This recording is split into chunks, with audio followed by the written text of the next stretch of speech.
Hello students and my dear friends, I'm Dr. Shalini Shukla and today is 22nd of June 2020, Monday. So let's start with Business Standard Daily News Analysis. Inspiration of the day is your limitation, it's only your imagination. In today's discussion, we are going to cover these articles. So let's start with article number 1 given on page number 1. Test COVID stress, RBI to bank CEOs. Reserve Bank of India ने commercial banks या nationalise banks के सभी CEO को, top management को अपनी financial books की analysis करने को बोला है। एनालिसिस किस लिए करने को बोला है?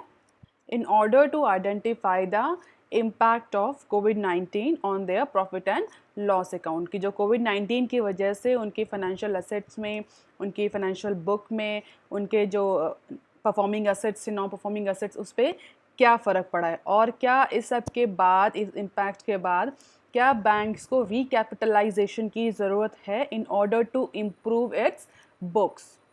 तो कोविड-19 के पीरियड में ये आरबीआई का पहला रेगुलेटरी मूव है जिसमें सेंट्रल बैंक्स ने सारे कॉमर्शियल बैंक्स को बोला है कि वो अपने एंटिटी की, अपने बैंक की फाइनेंशियल हेल्थ को असरटेन करें, मेजर करें। और ये देखें कि कोविड-19 से जो पैंडमिक हुई, जो इकोनॉमिक लॉकडाउन हुआ, उसकी वजह से उनके बैंक्स की फाइनेंशियल हेल्थ पे क्या फ़र्क पड़ा है और कौन कौन से प्रोटेक्टिव मेजर्स लिए जा सकते हैं बैंक्स को फर्दर इम्पैक्ट से रोकने के लिए, कि बैंक्स पर कोविड-19 इंड्यूस पैंडमिक या कोविड-19 आउटब्रेक का कोई फ़र्क या मिनिमम फ़र्क पड़े या मिनिमम इम्पैक्ट बैंक के फाइनेंशियल कंडीशन पर पड़े।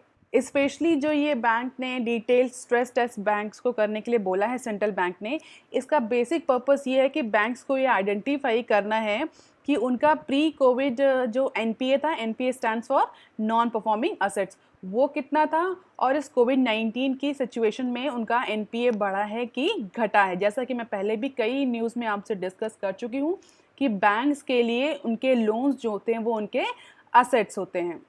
और अगर हम बैंक के असेट्स को डिवाइड करें तो हम दो पार्ट्स में डिवाइड कर सकते हैं। एक होते हैं स्टैंडर्ड असेट और एक होते हैं एनपीएस, या इनको स्ट्रेस असेट्स भी बोला जाता है। स्ट्रेस्ड क्यों? क्योंकि इनसे अब कोई भी रिवेन्यू जनरेट नहीं हो रहा होता। नाम से ही लग रहा है नॉन परफॉर्मिंग असेट्स, ऐसे असेट्स जो कि परफॉर्म नहीं कर रहे हैं। इट मीन्स ऐसे लोन जो कि परफॉर्म नहीं कर रहे हैं, ऐसे लोन जिससे ना कि इंटरेस्ट पेमेंट आ रहा है और ना ही उनका प्रिंसिपल अमाउंट रीपेमेंट हो रहा है। तो ऐसे सारे असेट्स को, ऐसे सारे लोन्स को बैंक एनपीए की कैटेगरी में डाल देती है।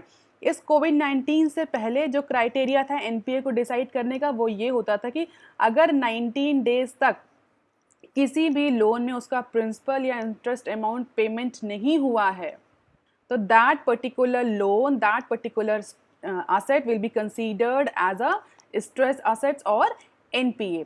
हालांकि कोविड-19 की सिचुएशन में बैंक ने इस 90 डेज के पीरियड को बढ़ा करके 180 डेज कर दिया है।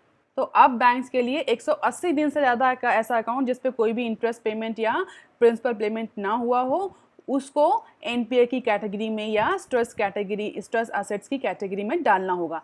तो सेंट्रल बैंक ने सारे कमर्शियल और नेशनलाइज बैंक से बोला है कि आप अपने अकाउंट्स को वेरीफाई करिए, रिव्यू करिए, डिटेल स्ट्रेस टेस्ट करिए, आइडेंटिफाई करिए कि कितने आपके एनपीए प्री कोविड सिचुएशन में था, अब एनपीए क्या है और क्या एक्सपेक्टेशन है कि आने वाले टाइम में पोस्ट कोविड में कितना एनपीए बढ़ेगा। और इसके लिए सेंट्रल बैंक ने 3 सिनेरियो बैंक को दिए हैं। एक सिनेरियो दिया है बेस लाइन, एक दिया है मीडियम और एक दिया है severe stress. Baseline means कम से कम कितना इम्पैक्ट पड़ेगा, मिनिमम, कि अगर कोविड-19 का मिनिमम इम्पैक्ट रहता है इंडियन इकोनॉमी में, कोविड-19 का उतना इम्पैक्ट नहीं होता है जितना कि अदर कंट्रीज़ में हुआ, तो कितना फ़र्क पड़ेगा बैंक्स के एनपीए में। अगर मिडिल लेवल तक का इम्पैक्ट रहता है कोविड-19 का या इकोनॉमिक एक्टिविटीज़ पर, तो क्या एनपीए में असर पड़ेगा। और अगर कोविड-19 इंड्यूस पैंडेमिक का, इकोनॉमिक स्लोडाउन का बैंक्स पर सीवियर इम्पैक्ट पड़ता है या सीवियर कंडीशन आती है कोविड-19 की, तो उस केस में बैंक्स का एनपीए या फाइनेंशियल बुक पर क्या फ़र्क पड़ेगा, क्या इम्पैक्ट आएगा।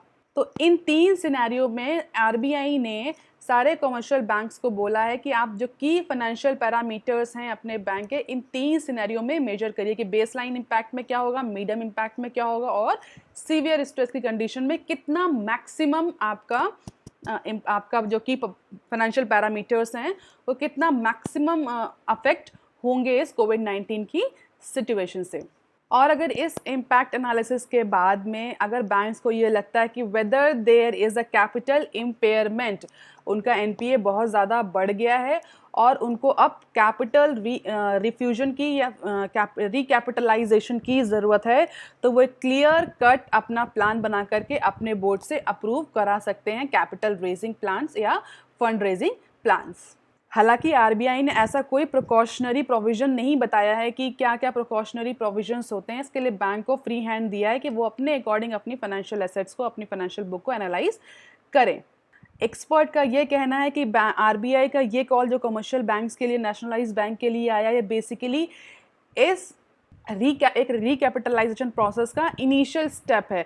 तो अगले साल का जब बजट आएगा, अगले फाइनेंशियल ईयर का बजट आएगा, तो उससे पहले आरबीआई अपने जितने भी नेशनलाइज बैंक्स हैं, कमर्शियल बैंक्स हैं, उनके लिए एक रिकैपिटलाइजेशन प्लान तैयार करना चाहता है, जिससे कि अगले फाइनेंशियल बजट में, यूनियन बजट में बैंक्स के रिकैपिटलाइजेशन की रिकमेंडेशन रखी जा सके और उसके लिए एक एलोकेशन करवाया जा सके। The central bank has not set a deadline for banks to conclude the stress test exercise. हालांकि इसके लिए बैंक्स ने अभी जो सेंट्रल बैंक है, एपेक्स बैंक है, उसने कोई भी डेडलाइन नहीं दी है बैंक्स को, लेकिन जो कमर्शियल बैंक्स हैं उनका ये कहना है कि वो इस प्रोसेस को बहुत फास्ट ट्रैक फॉर्म में इनिशिएट करेंगे, एग्जीक्यूट करेंगे और मोस्ट प्रोबेबली सितंबर एंड तक ये स्ट्रेस टेस्ट की प्रोसेस कंप्लीट हो जाएगी। इस प्रोसेस में बैंक्स जो मोराटोरा पीरियड चल रहा है उसमें भी जो बैंक्स को लॉस हो रहा है, 180 डेज़ की जो विंडो बढ़ा दी है आरबीआई ने, उससे भी जो हमारे कमर्शियल बैंक्स हैं, नेशनलाइज्ड बैंक्स हैं, उनकी परफॉर्मेंस पे जो फ़र्क पड़ेगा उसको भी कैटर किया जाएगा, उसको भी इंक्लूड किया जाएगा।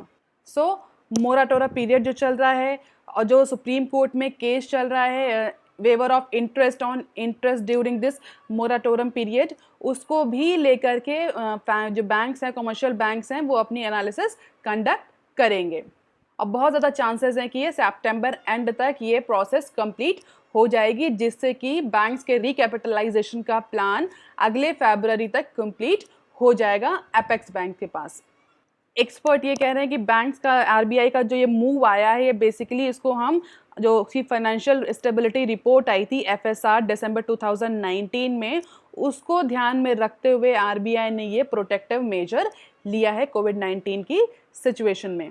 हालांकि जो pre Covid financial stability report थी दिसंबर 2019 की, उसके अकॉर्डिंग बैंक्स जो हैं वो स्टेबलाइजेशन का साइन शो कर रहे थे, लेकिन फिर भी बहुत सारे स्टेट रन बैंक्स ऐसे थे जिनको इम्प्रूवमेंट की ज़रूरत थी, जिससे कि वो अपकमिंग जो फ्यूचर रिस्क है, ऑपरेशनल रिस्क है, अनसर्टेन डिसएप्रोप्रिएट जो ऑपरेशनल रिस्क थे, जो अनसर्टेन थे, उनसे वो उसके लिए बफर क्रिएट कर सकें।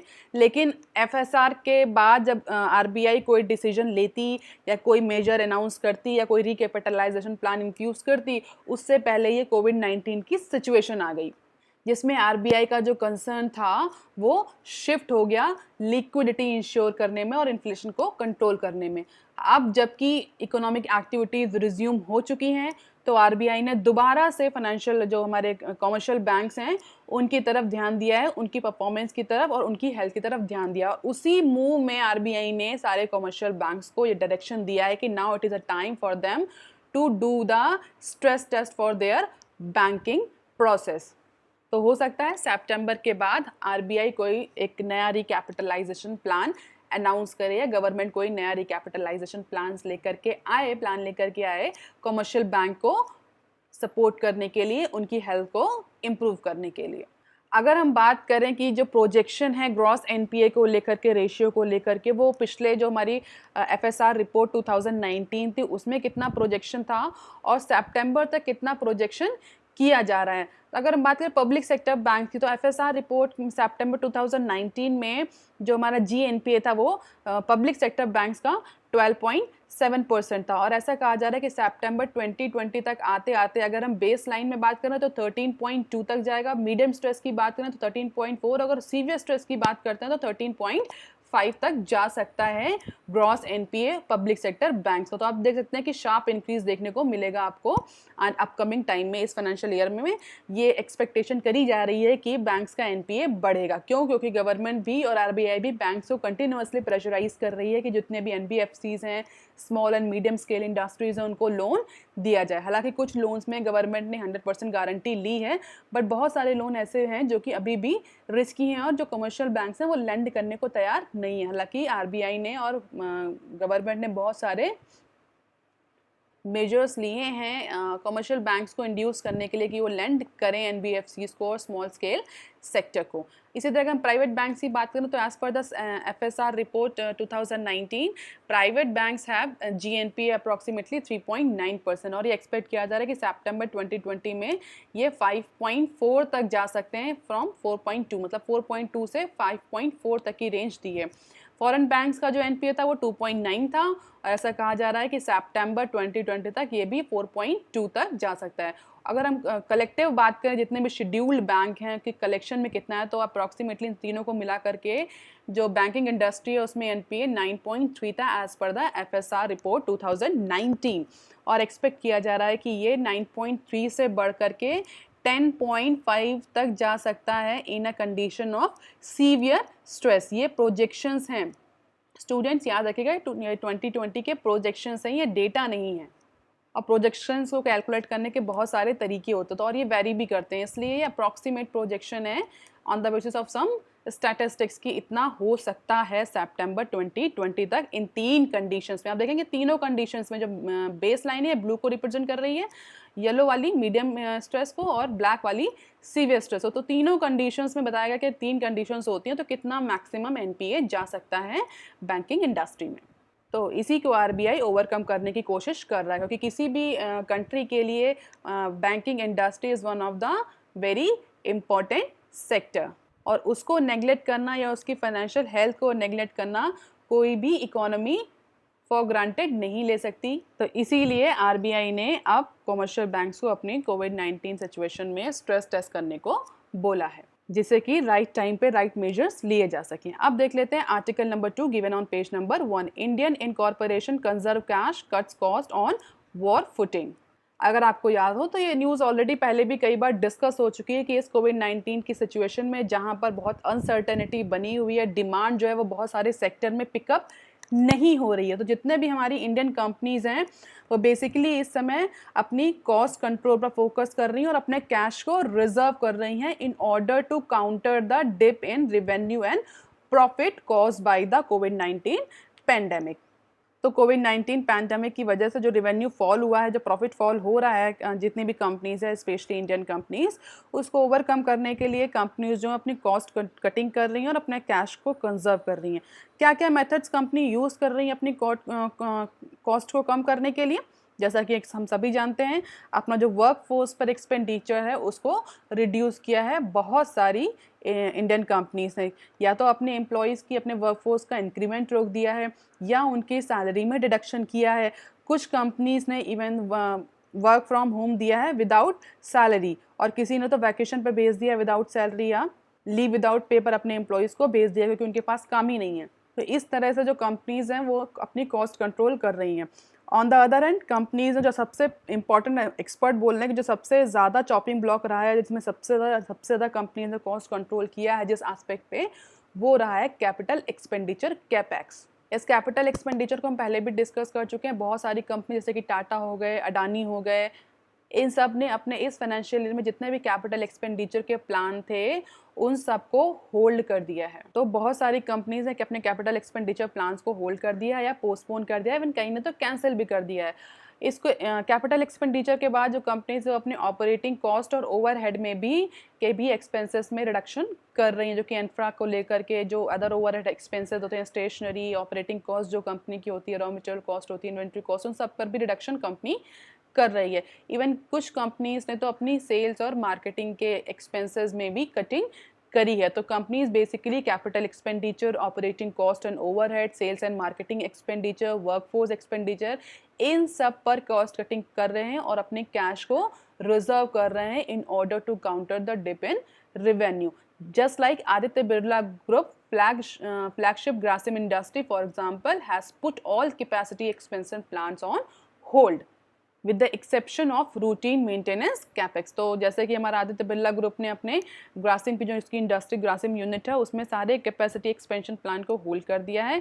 केवल वही कैपिटल एक्सपेंडिचर कंपनी कर रही है जो कि रूटीन मेंटेनेंस से रिलेटेड है। अगर हम बात करें कितना प्लान किया था, तो इस पैंडेमिक के पहले company was implementing approximately 7,800 crore on their capital expenditure programme in its viscose, staple fibre and chemical division.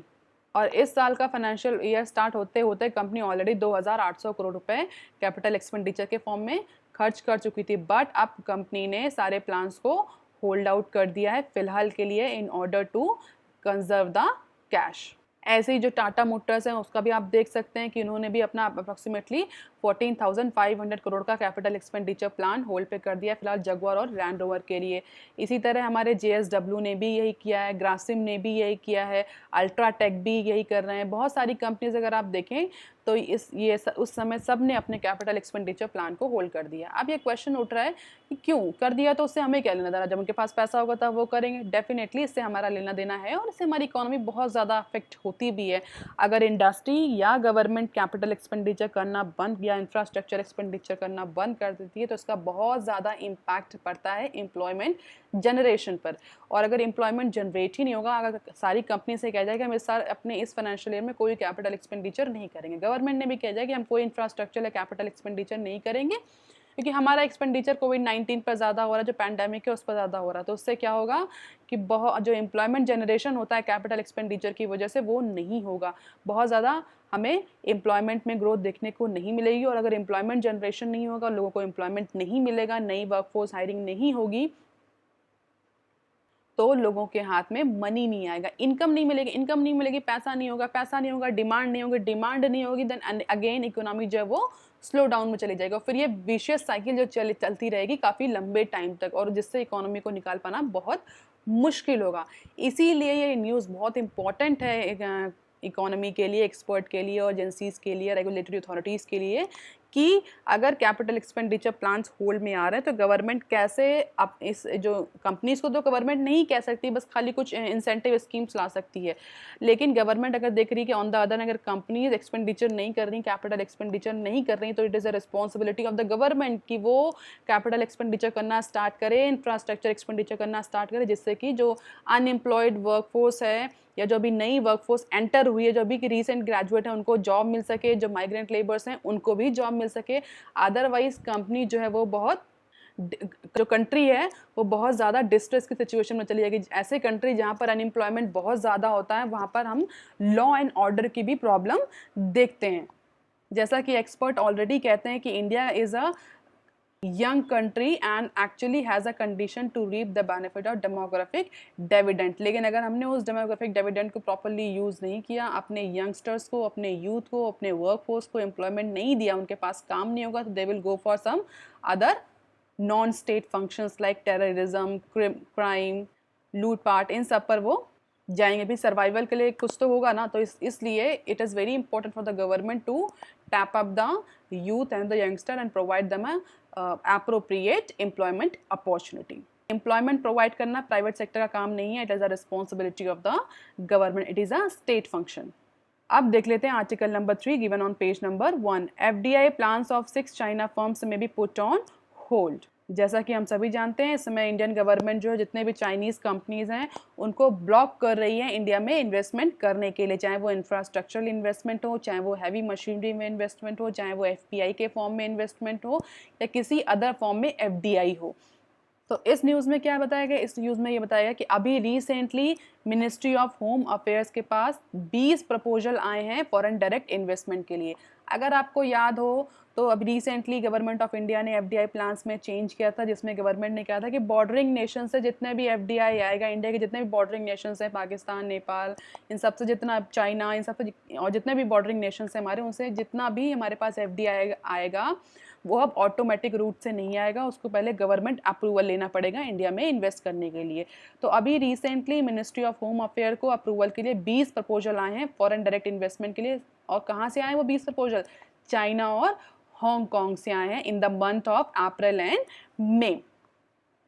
और एक्सपर्ट ऐसा कह रहे हैं union home ministry is likely to stall the security clearance to clutch a Chinese firm seeking to invest in India. तो बहुत ज़्यादा chances ऐसे हैं कि होम मिनिस्ट्री जो है वो उन 20 प्रपोजल्स को रिजेक्ट कर दे, या उन 20 चाइनीज एफडीआई को फिलहाल के लिए होल्ड पर कर दे या अप्रूवल ना दे।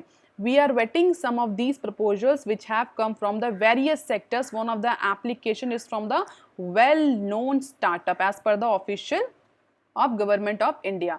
और कहा जा रहा है कि 6 प्रपोजल तो ऐसे हैं जिनका जो अप्रॉक्सीमेटली 1000 करोड़ का इन्वेस्टमेंट इंडिया में ला रहे हैं। तो अब government of India, home ministry उसकी स्क्रूटनी कर रही है, उसको आइडेंटिफाई कर रही है, देख रही है कि ये जो इंडिया में इन्वेस्टमेंट आ रही है चाइना और हांगकांग से, ये कितना बेनिफिशियल है इंडियन इकोनॉमी के लिए, कितना सिक्योरिटी इशू या कितना थ्रेट परसेप्शन होगा इससे, इंडियन इकोनॉमी पे क्या फ़र्क पड़ेगा, क्या हमारी डिपेंडेंसी फिर से चाइना पर बढ़ेगी, क्या हमारी इकोनॉमी चाइना के कंट्रोल में चली जाएगी। इन सारे सिक्योरिटी कंसर्न को लेकर के जो बॉर्डर टेंशन चल रही है उसी के बीच में इट इज़ मोर लाइकली कि इनकी सिक्योरिटी क्लियरेंस को फिलहाल के लिए रोक दिया जाए, इन्हें क्लियरेंस ना दिया जाए। इवन गवर्नमेंट के ऑफिशियल्स ने ये तक कहा है कि वो अभी इन सारे 20 प्रपोजल्स पर रॉ एंड एनालिसिस विंग, जिसको रॉ भी बोलते हैं, रिसर्च एंड एनालिसिस विंग, जितने भी हमारी इंटेलिजेंस एजेंसीज हैं, एक्सटर्नल अफेयर मिनिस्ट्री है, जो हमारी एम्बेसीज हैं, उनसे इनपुट ले रही है इन 20 प्रपोजल पर। और अगर हम बात करें कि किस किस सेक्टर के लिए ये 20 प्रपोजल्स आए हैं एफडीआई के, तो basically information technology, internet business, infrastructure, trading and logistic जो सेक्टर है हमारा, इंडस्ट्री है, उनमें ये सारे इन्वेस्टमेंट आए हैं। 6 इन्वेस्टमेंट को तो बताया जा रहा है कि वो 1000 करोड़ तक के इन्वेस्टमेंट हैं। हालांकि आप शॉर्ट टर्म में तो इंडिया को नुकसान नहीं दिख रहा है, एफडीआई आ रहा है और आप मना कर रहे हैं, but it is good for security of India. Recently India has Titan the foreign direct investment policy from neighbouring Nations. तो उसी के लाइन में अब फिलहाल के लिए ये 20 प्रपोजल अप्रूवल के लिए पड़े हैं, जिसमें गवर्नमेंट ऑफ इंडिया बेनिफिशियरी को देखेगी, सिक्योरिटी कंसर्न को आइडेंटिफाई करेगी और ये देखेगी क्या ये अपॉर्चुनिस्टिक टेक ओवर तो नहीं है चाइनीज़ फर्म्स के इंडियन फर्म्स की तरफ in order to exploit the pandemic situation. इन सब चीज़ों को एनालाइज करने के बाद में इनको अप्रूवल मिल सकता है, बट एक्सपर्ट ये कह रहे हैं कि अप्रूवल नहीं मिलेगा, क्योंकि गवर्नमेंट ऑफ इंडिया और चाइना के बीच में इस समय जितना बॉर्डर टेंशन चल रही है उसको ले करके इस बात की कयास लगाया जा रहा है कि most probably all these 20 proposals will get rejected by home ministry. और ये आप देख सकते हैं कुछ डेटा कि 2000 से लेकर 2019 तक जितना एफडीआई इंडिया से चाइना से इंडिया में आया, अप्रॉक्सीमेटली 2.3 बिलियन का एफडीआई चाइना से आया है इंडिया में, जिसमें मैक्सिमम टेलीकॉम, पावर, इंजीनियरिंग और इंफ्रास्ट्रक्चर सेक्टर में आया है। हालांकि एक्सपर्ट कह रहे हैं कि ये तो सब बुक का डेटा है, $2.3 बिलियन जो इन्वेस्टमेंट आया है बुक का डेटा है, राउंड ट्रिपिंग के थ्रू कितना इन्वेस्टमेंट आया है, थर्ड कंट्री के थ्रू कितना इन्वेस्टमेंट आया है, ये उससे कई गुना ज़्यादा होगा एक्चुअल इन्वेस्टमेंट, ऐसा ऑफिशियल्स और एक्सपर्ट का कहना है। 2.3 तो सिर्फ ऑफिशियल डेटा है, गवर्नमेंट का डेटा है। फिलहाल के लिए government of India is very strict on FDI coming from China. अब देख लेते हैं article number 4 given on page number 2, how Voda Idea can survive in 3-pronged battle. AGR ड्यूज़ के बाद में या AGR ड्यूज़ की न्यूज़ से होते हुए जो उसका वर्डिक्ट आया है उसको लेकर के अब वोडाफोन आइडिया के लिए सर्वाइवल बहुत ज़्यादा प्रॉब्लमेटिक हो गया है। अगर हम वोडाफोन की बात करें तो जितना अमाउंट उस पर ड्यू है, AGR का, स्पेक्ट्रम का अमाउंट ड्यू है, उन सबको देखते हुए it is very difficult for Vodafone Idea to survive in 3-pronged barrier. Vodafone Idea को 3 डायरेक्शन में लड़ाई करनी है, आप बोल सकते हैं फाइनेंशियल बैटल करना है। तो अब एक्सपर्ट ये कहना it is very difficult for Vodafone Idea to survive in this 3-pronged battle. Starting financial year 23, Vodafone Idea has a burden to pay additional over 9,200 crore annually that include its AGR dues। जो हमारा AGR verdict आया था supreme court का, जिसमें Vodafone idea, Airtel, जितने भी हमारे telecom operators थे उनको AGR ड्यू पे करना था डिपार्टमेंट ऑफ टेलीकम्युनिकेशन को। तो फाइनेंशियल ईयर 23 तक हर साल वोडाफोन आइडिया को 9,200 करोड़ रुपए पे करने पड़ेंगे अंडर AGR, क्योंकि अब वोडाफोन आइडिया का 2 ईयर का मोराटोरियम पीरियड खत्म हो रहा है, जो कि गवर्नमेंट ने उसको दिया था AGR ड्यूज क्लियर करने के लिए। इसके अलावा वोडाफोन आइडिया को एडिशनल 5,235 करोड़ हर साल देने पड़ेंगे 2040 तक टू पे it's remaining portion of AGR due. इसके बाद जो रिमेनिंग पोर्शन बचेगा उसको 2040 तक वोडाफोन आइडिया को पे करना है। It is worth noting that while the 2-year moratorium on the spectrum payment will surely help the Vodafone Idea tide over its immediate financial crisis, it has to pay higher bill from financial year 23 and additional 4,023 crore for spectrum। अगर हम बात करें कि कहाँ कहाँ 3 front पे Vodafone Idea को financial battle लड़नी है, तो देख सकते हैं कि अप्रॉक्सीमेटली 5,223 करोड़ का अमाउंट पे करना है एनुअली फॉर AGR और 2040 तक। इसके बाद 16,000 करोड़ का डिफर्ड स्पेक्ट्रम ड्यू भी है वोडाफोन आइडिया में, जो कि उसको फाइनेंशियल ईयर 23 से फाइनेंशियल ईयर 30 तक पे करना है। इसके बाद 11.8% paid as a percentage of DOT demand on AGR dues. और अभी हम आगे की जब अपना इकोनॉमिक टाइम्स की एनालिसिस करेंगे तो उसमें भी एक न्यूज़ आई है कि जब जो चाइनीज़ 4G इक्विपमेंट्स को बैन लगाने के लिए इंडियन गवर्नमेंट ने कहा है टेलीकॉम ऑपरेटर्स को, अगर वो बैन अप्लाई हो जाता है तो वोडाफोन आइडिया को अपने जो चाइनीज़ फर्म है जिससे वो 4G इक्विपमेंट सप्लाई लेते हैं उनका अप्रॉक्सीमेटली 9,000 करोड़ का ड्यू इमीडिएटली पे करना पड़ेगा। तो अब ये वोडाफोन के लिए बहुत ही प्रॉब्लमैटिक सिचुएशन हो रही है कि वोडाफोन सर्वाइव कर पाए। एक्सपर्ट का ये कहना है कि देयर आर मेनी चांसेस कि वोडाफोन या तो मर्ज हो जाएगी किसी बड़ी कंपनी में या फिर ये क्लोज डाउन हो जाएगी, इसका रिजोल्यूशन हो जाएगा। एक्सपर्ट कई सारे ऑप्शंस दे रहे हैं, जिसमें एक ऑप्शन ये है कि वो मर्जर कर लें किसी कंपनी के साथ में, या दोनों ही फर्म्स आइडिया और वोडाफोन आपस में मिलकर के बैंक से लोन ले करके अपने AGR ड्यूज को पे करें, जो कि बहुत ज़्यादा पॉसिबल नहीं है। इसी तरह या मार्केट में दोबारा से पेनिट्रेट करें अपने टैरिफ रेट्स को डिक्रीज करके और अपना मार्केट शेयर बनाएं। तो इस तरह के बहुत सारे ऑप्शंस जो हैं वो एक्सपर्ट दे रहे हैं, but it is a very difficult road for Vodafone idea in upcoming time. अब देख लेते हैं article number 5 given on page number 5। Yes board meets today on raising 10,000 crore. तो कल यस बैंक की बोर्ड मीटिंग हुई, जिसमें इस बात पर डिस्कशन हुआ कि 10,000 करोड़ के शेयर सेल अप को लेकर के जैसे कि कैपिटल बेस को इंक्रीज करा जा सके, जल्द डिसीजन लिया गया। तो इट इज़ मोर लाइकली कि हमें अब जो हमारा यस बैंक है उसका FPO देखने को मिले इन अपकमिंग टाइम। तो 10,000 करोड़ का कैपिटल फंड रेज करने के लिए, अपने कैपिटल को बूस्ट करने के लिए, कैपिटल बेस को बूस्ट करने के लिए यस बैंक जो है वो FPO इशू करने जा रहा है, और जिसके लिए यस बैंक ने डॉक्यूमेंट फाइल कर दिया है security and exchange board of India में। और FPO में जो शेयर के प्राइजेस होंगे वो सेबी के दिए हुए फॉर्मूले के अकॉर्डिंग होंगे। अगर हम यस बैंक के शेयर प्राइस की बात करें तो फ्राइडे को यस बैंक का जो शेयर प्राइस था वो 28 रुपीज़ था, जिसकी वजह से जो टोटल मार्केट वैल्यूएशन आ रहा है यस बैंक का वो आ रहा है 35,000 करोड़ का। तो अब फिलहाल के लिए security and exchange board of India को एप्लीकेशन फाइल कर दिया गया है FPO इशू करने के लिए। और इसी लाइन में कुछ फॉरेन पोर्टफोलियो इन्वेस्टर्स हैं जिन्होंने यस बैंक में अपना इंटरेस्ट शो किया है कि वो यस बैंक में 9.98% का स्टेक खरीदने को तैयार हैं, और कुछ समय के बाद उसको अनस्पॉन्सर्ड अमेरिकन डिपॉजिटरी रिसीट्स में कन्वर्ट कर देंगे।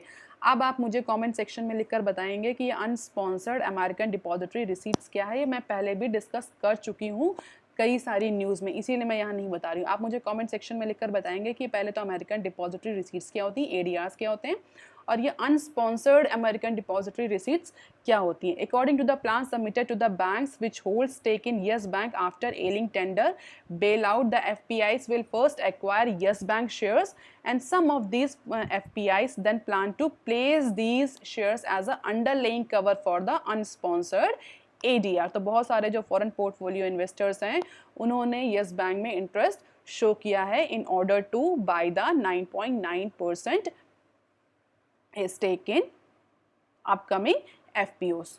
हालांकि अब इसके लिए जाने के लिए यस बैंक को RBI, Reserve Bank of India और सेबी दोनों से अप्रूवल लेने की जरूरत होगी, जिसके लिए ऐसा कह रहे हैं एक्सपर्ट कि अप्रूवल के लिए एप्लीकेशन जा चुका है। तो हो सकता है आने वाले टाइम में हमें यस बैंक का एफपीओ देखने को मिले।